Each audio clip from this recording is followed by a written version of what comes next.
আপনাদের কাছে আমাদের অনুরোধ থাকবে, আপনারা 1 মাস রেমিটেন্স বন্ধ করে দেন, আমাদের সকলের সমস্যার সমাধান হয়ে যাবে। আমাদের একটাই কথা, আমাদের একটাই দাবি, আমরা মালয়েশিয়া যেতে চাই এবং আগামী মাসের অর্থাৎ ফেব্রুয়ারি মাসের 20 তারিখের মধ্যে মালয়েশিয়া নিতে হবে। এই বিষয়ে সরকার থেকে কোনো স্মারকলিপি না পাওয়া পর্যন্ত আমরা রাস্তা থেকে উঠবো না। আমরা পরিষ্কারভাবে বলতে চাই, আমাদের প্রথম অবস্থায় টাকা ফেরত দেওয়ার কথা বলেছিল, আমরা তাদের সম্মতি দিয়েছিলাম, কিন্তু আমরা আরেকটা জিনিসও পরিষ্কার করতে চাই, এখানে যারা আমরা আছি প্রত্যেকটা ব্যক্তি 5 থেকে 6 লক্ষ টাকা সুদের উপরে নিয়ে দিয়েছে। প্রত্যেকটা ব্যক্তির 5-6 লক্ষ টাকা আজকে 10 লক্ষ টাকায় রূপান্তরিত হয়েছে।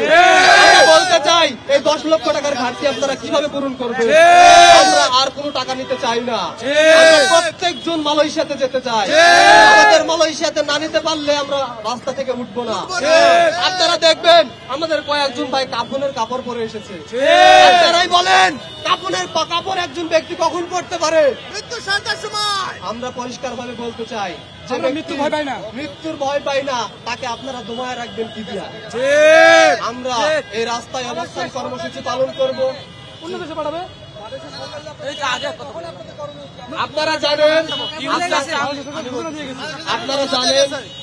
গত কয়েক মাস আগে মালয়েশিয়ার প্রধানমন্ত্রী বাংলাদেশ সফর করেছেন।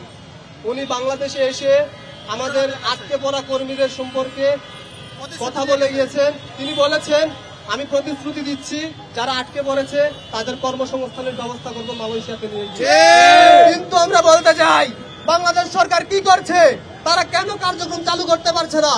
কেন 7 মাস হলো আমাদের এখনো মালয়েশিয়াতে পাঠাইতে পারে নাই? এটা বাংলাদেশ সরকারের ব্যর্থতা। আরো একটি বিষয় আমরা পরিষ্কার করতে চাই, আমরা তো এমনিতেই ভুক্তভোগী, তারপরেও অনেক এজেন্সি আমাদেরকে জোরপূর্বক 80 থেকে 90% এজেন্সি আমাদের থেকে জোরপূর্বক ভাবে স্বাক্ষর নিয়েছে যে আমরা নাকি টাকা পেয়ে গেছি। ভাই, আমরা পরিষ্কার ভাবে একটা কথা বলতে চাই, আমাদের মধ্যে সবাই তো শিক্ষিত না, সবাই তো লেখাপড়া বোঝে না। তারা একটা কাগজ দিয়ে বিভিন্ন ভাবে প্রলোভন দেখাইছে, আপনাদের মালয়েশিয়া নিয়ে যাব, দেখিয়ে স্বাক্ষর নিয়েছে। কিন্তু তারা কিন্তু আসলেই যেটা সত্য কথা সেটা হলো তারা টাকা পেয়েছে এরকম একটা স্মারকলিপি তৈরি করে আমাদের স্বাক্ষর নিয়েছে। এই বিষয়ে সরকার অবশ্যই ব্যবস্থা নেবে আমরা আশা করি। আমাদের সর্বশেষ পরিষ্কার বার্তা, আমাদের আগামী মাসে 20 তারিখ অর্থাৎ ফেব্রুয়ারি মাসের 20 তারিখের মধ্যে মালয়েশিয়া নিয়ে যেতে হবে। এই বিষয়ে যতক্ষণ পর্যন্ত সরকার থেকে ক্লিয়ার মেসেজ না পাচ্ছি আমরা রাজপথ ছাড়বো না। আমরা আমাদের দাবি একটাই, আমাদের দাবিগুলো আমি আরো একবার বলছি,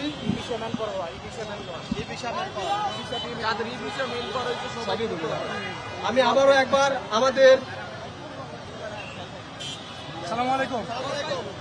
আমাদের দাবিগুলো আমি আবারও একবার পেশ করছি। দাবি নাম্বার 1, 2024 সালের 31শে মে সিন্ডিকেটের কারণে যারা যেতে পারেনি, সংখ্যা যতই হোক 20,000 কিংবা 30,000 প্রত্যেককে নিয়ে যেতে হবে। দাবি নাম্বার 2, যাদের ই ভিসা হয়েছে, ম্যান পাওয়ার হয়নি এবং যাদের সব হয়েছে, উভয়েই ভুক্তভোগী। প্রত্যেকে 5 থেকে 6 লক্ষ টাকা এজেন্সিকে দিয়েছে, অতএব প্রত্যেক জনকে নিয়ে যেতে হবে।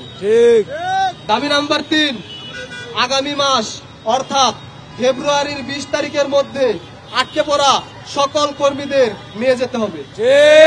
দাবি নাম্বার 4, সরকার থেকে যতক্ষণ পর্যন্ত আমাদের আটকে পড়া কর্মীদের মালয়েশিয়া নিয়ে যাওয়ার দিন তারিখ নির্ধারণ করে একটি স্মারকলিপি না দিবে, ততক্ষণ পর্যন্ত আমরা রাস্তা থেকে উঠবো না।